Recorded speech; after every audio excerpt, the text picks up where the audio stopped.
설날이 다가오면 한국 사람들은 숫자를 떠올립니다. 나이도 날짜도 아니죠. 바로 금액입니다. 네이버에 검색을 해보면 이런 제목을 확인할 수 있어요. 설날, 조카들 용돈 얼마씩 주세요?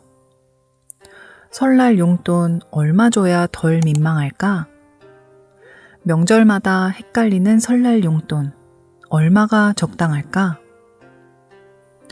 적게 주면 무례한 것 같고 많이 주면 부담이 되는 날. 한국의 설날은 기쁨보다 계산이 먼저 시작되는 날이기도 합니다.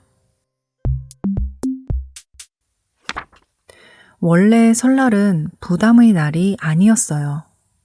설날은 새해에 처음으로 가족을 만나고 서로 인사를 나누는 날이었습니다. 어른에게는 세배를 하고 어른은 아이에게 덕담을 해주었습니다. 올해도 건강해라. 공부 열심히 해. 이때 중요한 것은 말과 마음이었습니다. 돈은 중심이 아니었죠. 처음의 세뱃돈은 큰 돈이 아니었습니다. 동전 몇 개 또는 작은 돈이었죠. 이 돈의 의미는 건강해라, 올해도 응원한다 라는 뜻이었습니다. 그래서 아이들은 금액을 따지지 않았습니다. 받았다는 사실이 더 중요했으니까요. 시간이 지나면서 사회가 바뀌었습니다. 가족의 수가 줄고 소득의 차이가 커졌어요. 그리고 사람들은 기억하기 시작했습니다. 작년에는 얼마를 줬지? 저 집은 얼마를 주더라? 세뱃돈은 덕담이 아니라 비교의 대상이 되기 시작했습니다. 세뱃돈이 어려운 이유는 여기 있습니다. 아이들은 금방 잊어버리지만 어른들은 다 기억하기 때문이죠. 적게 주면 미안하고 많이 주면 다음 해가 걱정됩니다. 그래서 세뱃돈은 주는 순간보다 주고 난 뒤가 더 피곤한 돈이 되었습니다. 설 선물도 비슷합니다. 부모님, 시부모님, 형제, 친척, 직장 상사. 안 주면 이상할 것 같은 사람들이 있습니다. 그래서 우리는 생각하죠. 이 정도면 괜찮을까? 너무 싸 보이진 않을까? 선물을 고르는 시간이 설 준비 중 스트레스가 되는 이유입니다. 한국의 설 선물은 대부분 세트입니다. 과일 세트, 한우 세트, 햄 세트, 참치 세트. 이유는 간단해요. 실수를 하지 않기 위해서입니다.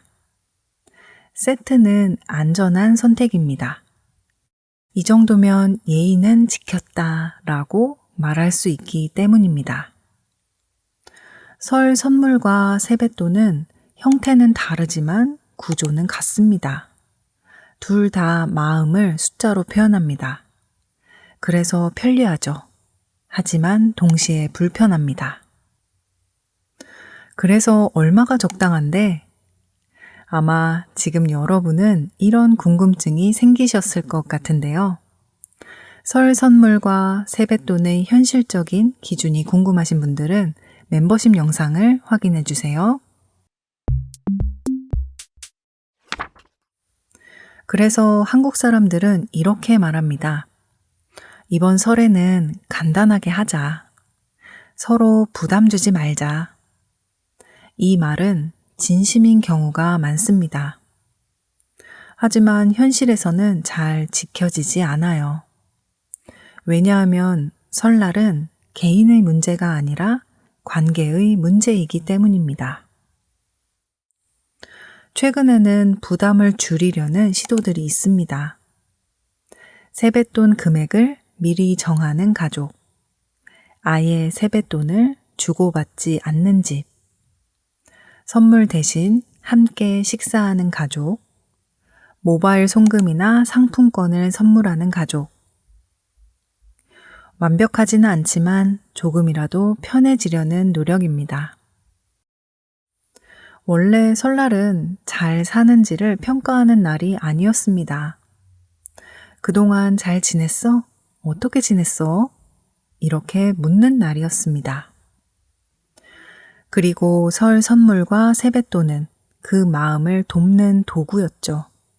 목적이 아니었습니다. 설 선물과 세뱃돈이 사라질 필요는 없다고 생각합니다. 그 의도는 아주 훌륭하니까요. 하지만 질문은 바뀌어야 한다고 생각해요. 얼마가 적당할까? 라는 질문 대신 이 선물은 고마움을 전하는데 충분할까? 설날은 잘 보이기 위한 날이 아니라 관계를 잘 유지하기 위한 날이었으니까요.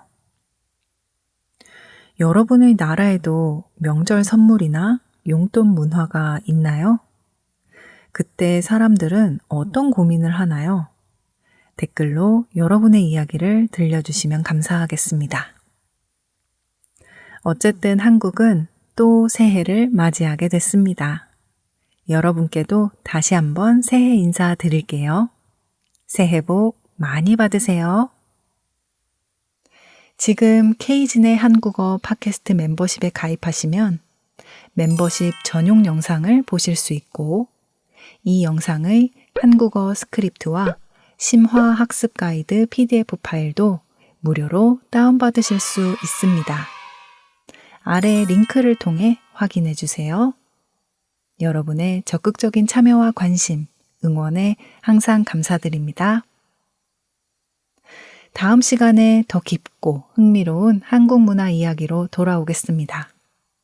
지금까지 K진이었습니다. 또 만나요.